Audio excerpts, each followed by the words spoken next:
Hello everyone, welcome to Marg ERP video. In this video, we will see the step-by-step process of new financial year creation for 2026 to 27 in Marg ERP software. Follow these simple steps carefully to create the new financial year without any error. Step 1.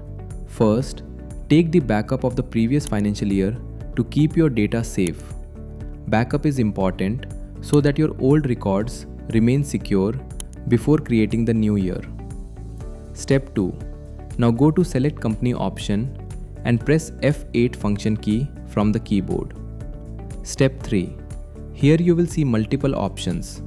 Select E option, New Financial Year to continue the process. Step 4.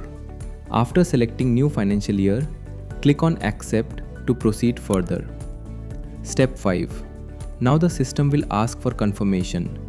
Click on Yes to confirm the creation of the new financial year. Step 6. After that, the user will select the options as per the requirement and then press Page Down key to start the process of creating the new financial year. Please wait for a few seconds while the software completes the process. Congratulations!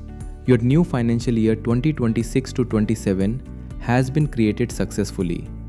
For more information, visit care.margerp.com or contact us at 01130 969600 /0116696 9600.